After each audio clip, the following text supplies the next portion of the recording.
Blackface has basically got a historical context of white people blacking up as black people for entertainment.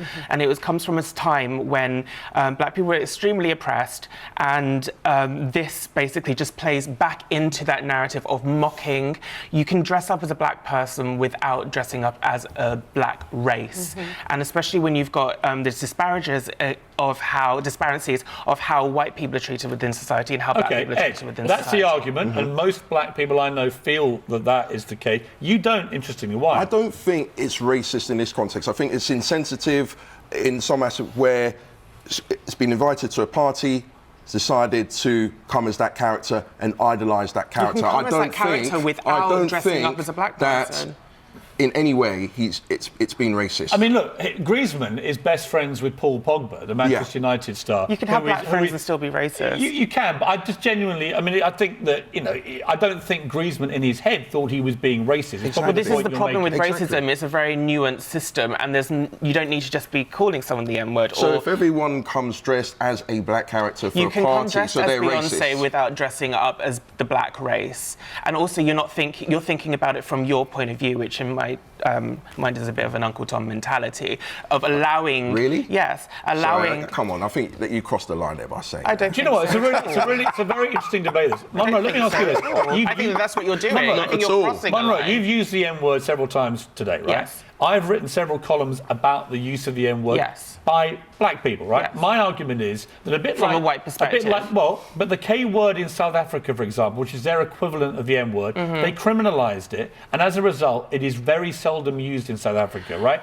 Why does it help to get rid of the N-word for so many black people to now use the N-word? Because a lot of white people, are Thank you, confused Susanna. by that. It's being used in a very different context. Yeah. White people created this word to oppress black people, and white people continuing to use it is playing into that narrative. So why do you feel that it's right to use it? But a lot of white people are confused. Why do I think it's right to use it continuously? What about where rappers like Kanye West put it into their song lyrics?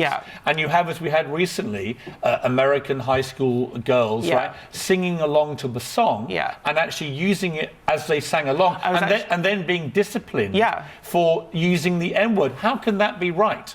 I can say, with regards to that, it's the very least that you could do, just not saying the N-word. You don't need to put up with racism. Does it help that Kanye West, who, by the way, targets black and white audiences with his music? But it's music of black origin, largely for black people. But does it help that so many rappers use the N-word all the time? Yeah, because it's a very different context, and you punish white people for singing along and also say it's a form of endearment. Which is wrong. That's what most conversations I've had with rappers, and I remember when I called out a rapper who used the N-word to premiere his track on One Extra. And he said, it's a form of endearment. We had a discussion on Radio London about it. You don't think that the word should be used by anybody? It's wrong. No, it's a reclamation. When you mentioned it about 10 minutes ago, and I was here and I was. And you're more shocked about the fact that I said it than the fact that I constantly called it on social media. You don't get it. I do get it. I get it completely. You say it in front of your parents. Yes.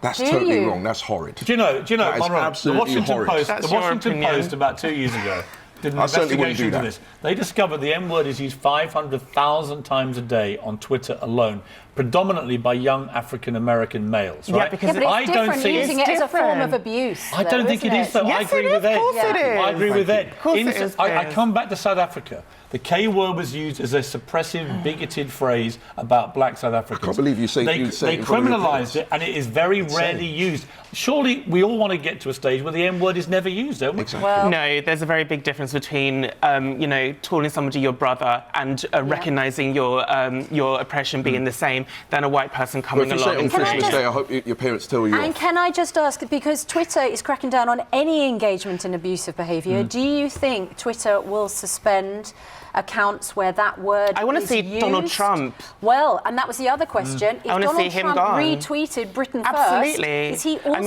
it's about time that something's done. done with that man. And Twitter is used as a way of, again, radicalising young white British men that are the problem with, you look in America, America, and the majority of terrorist attacks come from white men. It's not coming from Muslim people. It's not coming from black people. It's about the individual, not about the organisation. The individuals make up the organisation. Not the organisations aren't just It's been a really interesting debate. It's very interesting that even amongst two black people, you can have such divided opinion about this. I know, I'm baffled. Well, yeah, but actually, I fair respect to Ed. I think you make a lot of good points too. It's a very interesting debate, but one that I'm sure will continue. Thank you both very much. Yeah.